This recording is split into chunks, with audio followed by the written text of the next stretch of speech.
13 people have been killed in a mass shooting at a Navy yard in Washington, D.C. One of the suspects died at the scene, while it's believed at least one more is still on the loose. A number of government buildings, including Congress, have been placed on lockdown as a precaution. RT Sam Sachs reports from the scene.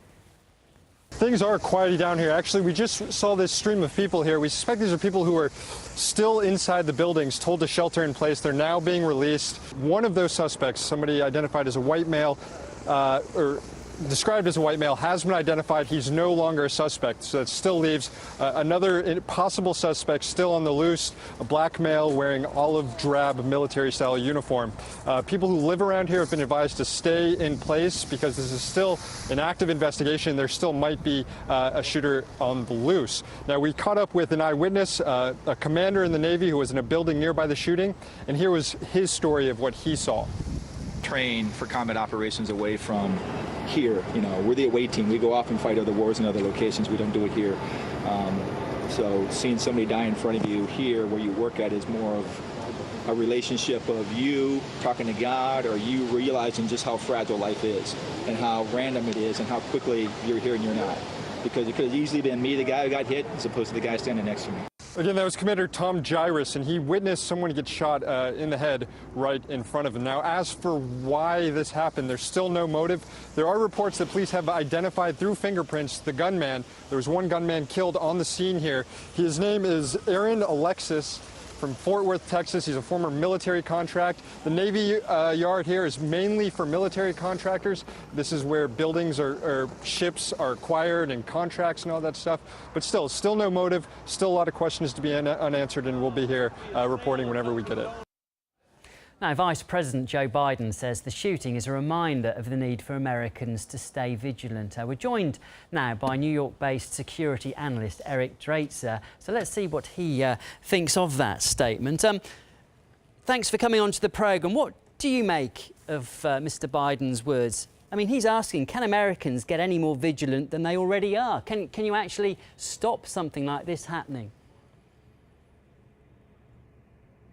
Well, what Biden was referring to is, of course, the Obama administration's tough talk vis-a-vis gun control, certainly in the wake of the school shooting at Sandy Hook a few months back. And so he's sort of calling back to that rhetoric that the Obama administration was putting out. But I think, once again, we should be aware that this is the height of hypocrisy. This is U.S. hypocrisy 101, because while at the same time that Biden and the Obama administration talks about, being vigilant and gun control and things of these nature, we're looking at a facility that is operated or populated with mercenaries, U.S. contractors, so-called military contractors, which really means trained killers, professional killers whose job it is to kill, usually in countries like Pakistan or Afghanistan or Iraq or elsewhere. And so certainly without running the risk of jumping to conclusions, we can at least note that that facility was crawling, if you will, with these military contractors. So if anything, we should be more vigilant about U.S. military adventures and use of private mercenaries than we should be about regular, ordinary citizens.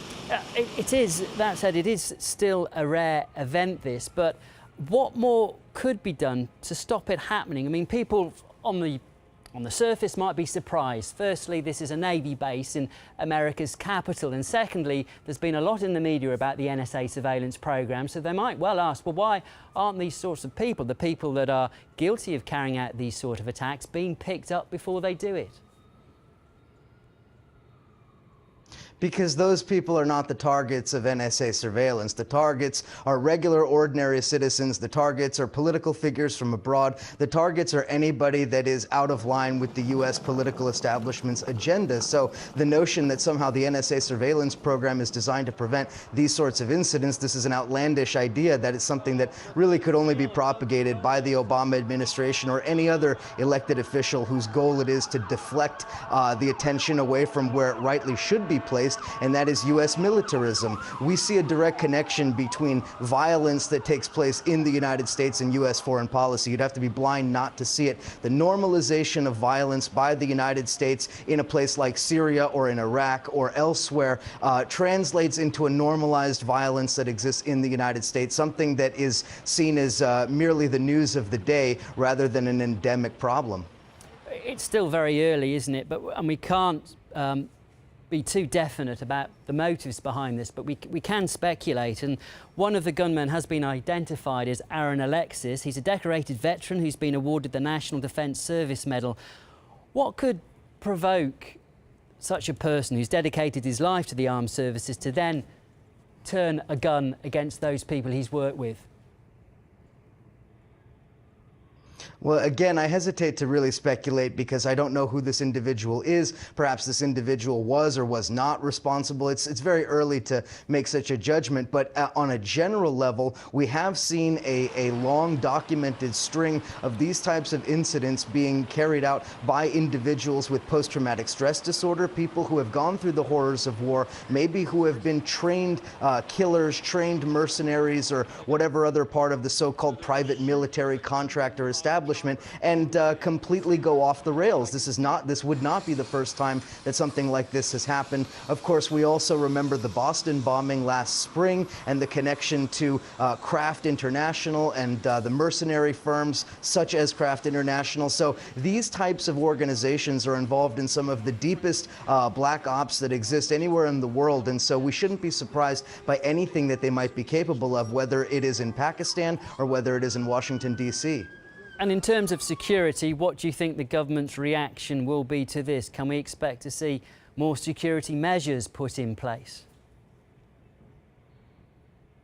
Naturally, we'll see more security measures. If we can judge by the reaction of the law enforcement establishment with regard to Boston last spring, we saw an entire city put under what amounted to de facto martial law. We will certainly see a ramping up of security procedures. We will certainly see not only tighter security, but more suspicions placed on individuals working within either the military sphere or the private contractor sphere. Of course, we shouldn't forget the Edward Snowden revelations and the heightened security